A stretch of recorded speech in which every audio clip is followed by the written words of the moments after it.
But first, shocking video showing gunfire at a public pool that leaves many here stunned. 3 people are recovering after the shooting Saturday at the John Cain Aquatic Center in Stuttgart. Hello, thanks for joining us. I'm Jurnee Taylor here with Hoyt. The video has spread quickly online, raising questions about safety in a place many families see as a summer escape. And tonight, as THV 11's Tamer Knight brings us the information, the reaction is there as law enforcement here in Arkansas County try to piece together what happened. It's the young kids and they got guns and stuff. It's kind of sad. Chains remain on the gates here at the John Cain Aquatic Center in Stuttgart. That is after a viral video shows a shooting taking place here on Saturday. Now, police say 3 people were injured, and due to their swift response and cameras and witnesses, they were able to take 1 person into custody. At this time, this does remain an active investigation. You know, it used to say it was always in the big cities. Well, it's not in the big cities anymore. It's nationwide, it seems like, unfortunately. The video has left many in this small community shaken. Residents say it's hard to believe gunfire erupted at a place meant for families to cool off, relax, and enjoy their summer.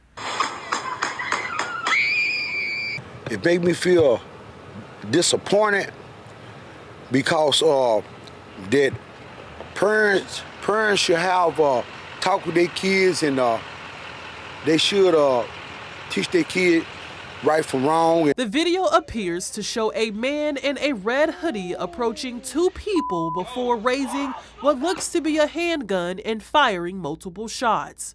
For many who watched it, the violence was difficult to process. I was brought up where guns were respected. They kept in a gun case. They were for hunting. They wouldn't carry around with you to school and all these things you hear these days. So, as police continue their investigation, community members say their biggest concern is what this means for the young people who use this facility. My goodness, that's a place for children to be able to go safe and enjoy themselves. THV 11 reached out to Stuttgart Police and the mayor's office for comment, but has not yet received a response. And Stuttgart, Tamer Knight, THV 11 News. Pine Bluff, meanwhile, has had their planned reopening of their aquatic center postponed after a woman drowned there last week. They've now extended the closure until next Monday. Pine Bluff police opened up an investigation right after the incident. The city says that investigation is still ongoing. The city is also looking into safety procedures. I hope you've enjoyed this reprieve from the heat and humidity. Temperatures did get a little bit warmer than what was forecasted today because we saw a few breaks in the clouds, but still only peaking in the middle 80s is what's considered below average for this point of the month.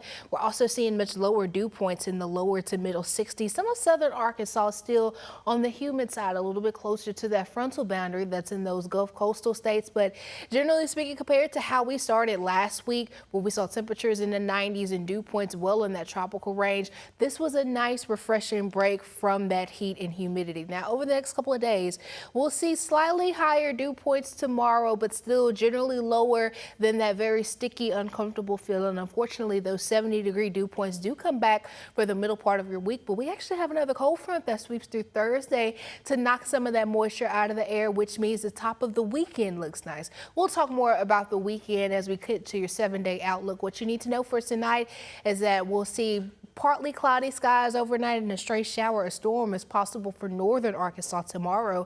All of those details are coming up in that 7-day outlook. All right, thanks, Simone. Over in Conway, water customers are still being asked to conserve amid a restriction planned by the local utility. Yeah, it's been nearly 2 weeks since Conway Corp put a phase 2 plan in place. As water levels at Brewer Lake, you see there, remain low. They're about 10 feet below where the utility says they need to be. And in case you missed it, a community action group met over the weekend to discuss the data centers plan for Pulaski County. Water use by the huge computer buildings remains a major question mark. And in a sign of the shifting political tides when it comes to data centers, one Little Rock City board member admits he has regrets Virgil Miller admitted if he could go back, he'd do things differently. The major tech companies looking to build these data centers say they now plan to use recycled wastewater to cool these facilities. But older studies showing how much they could potentially drain from water sources in a community have become the biggest criticism from opponents. Miller said he's still against data centers. He's resigned, though, to the fact that state law prevents city governments from outright banning them. But after the board supported plans last year, he now says, with regret, that he could have done more. We just didn't ask enough questions. I can speak for myself. I didn't ask enough questions. I know some other board members that they looking back on and said they didn't ask enough questions. So I will take that bullet. Meanwhile, up in Fayetteville, city leaders there are expected to discuss a moratorium, even though no data centers are planned for that area. Families caring for children with disabilities say some are running out of time or just waiting years for help. More than a month after THV 11 first highlighted Arkansas's decade-long wait for certain services through a state-funded program, one candidate for governor is trying to bring the issue to the campaign trail.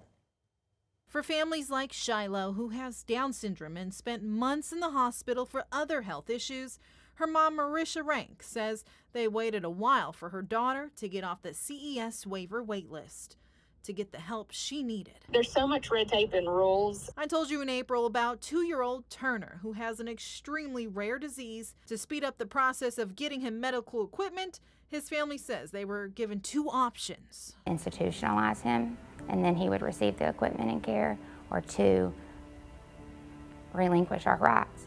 Turner's family continues to advocate and shed light on the waiver waitlist, which currently has more than 2,000 families on it and can take up to 10 years for families to get help. Families like Shiloh's were able to get off the waitlist after lawmakers approved a large payout towards CES. I'm thankful I'm off the wait list, but at the same time, I'm like, well, my God, my girl's 7, and, technically we're doing okay right now. I wish I could tag her son in, and let us step out for a minute, or it's just heartbreaking. As families question where funding is going, the state's Department of Human Services says it helps people in the order they applied and were placed on the list. The waitlist is also grabbing attention from gubernatorial candidates, including Fred Love, saying he helped pass a bill to get 3,000 families off the waitlist and believes it needs to happen again. Governor Sanders' office saying it is looking at ways to address the issue. Meanwhile, candidate Colt Shelby says this needs to be a priority. It would have been a better call to have a special session, since they missed this the last 6 years, than the tax cut. I mean, we're talking affecting a whole bunch of families. So we could get the money. It looks like we've got $209 million that just come from the Trump account to help rural health. And I feel like we could maneuver that around. A bunch of these children are going to be rural. We also got $44 million in tobacco money payout. In Little Rock, Tanya Motorzitsky, THV 11 News. And that was Colt Shelby, who is running as a libertarian. He drew headlines earlier this year by suing the governor over the dates for a special election in Franklin County and her plans to build a prison there. Baptist Health has made its expansion to South Arkansas official as they have taken over South Arkansas Regional Hospital in El Dorado. The move was made official with a ribbon cutting ceremony this morning. The 151-bed facility will now be known as Baptist Health Medical Center El Dorado. President Trump says a deal to end the war with Iran has been agreed upon months after the U.S. and Israel launched missile attacks there. For now, hundreds of ships remain at a standstill just outside the Strait of Hormuz in the Persian Gulf, something the president says will slowly loosen up until the peace deal is signed on Friday and the waterway fully opens. But the question now is, what will that mean for gas prices? Over the last month or so, the price for a gallon of gas has fallen about 45 cents, or about $6 or $7 less when you get like a 15-gallon tank. One expert we spoke to today says you can expect more of the same. I think right now the outlook is probably as good as it's been, maybe since the conflict started. I would say if you don't need to fill up, you might want to wait because prices could be a little bit lower by the end of the week or next week. But we do need to keep watching the news and see what happens with that deal that's supposed to be signed soon. And immediately following that announcement from the president, crude oil prices have been falling. They're down nearly 5% to $81 a barrel. Though things could change. We've got the 4th of July holiday coming up, and Catherine Rowley is going to give us more on this story coming up tonight at 10. With the holiday just a few weeks away, state leaders are getting things set and celebrating the state's 190th anniversary at the same time. This all taking place at the old State House earlier today, where Governor Sarah Huckabee Sanders spoke on what it means to her and the entire state. She also thanked those involved in helping restore and preserve the old State House as one of Arkansas's historical sites. As much as America's 250th birthday is about the big history you read in textbooks, the Louisiana Purchase, the Little Rock Nine, the founding of Walmart, it's also about the small moments too. It's about the individual men and women whose names never made it in the newspaper, but who still make Arkansas and America what it is today. Well, the old State House is one of many sites marked across the state showcasing Arkansas and American history, including the Buffalo River, bauxite, and others.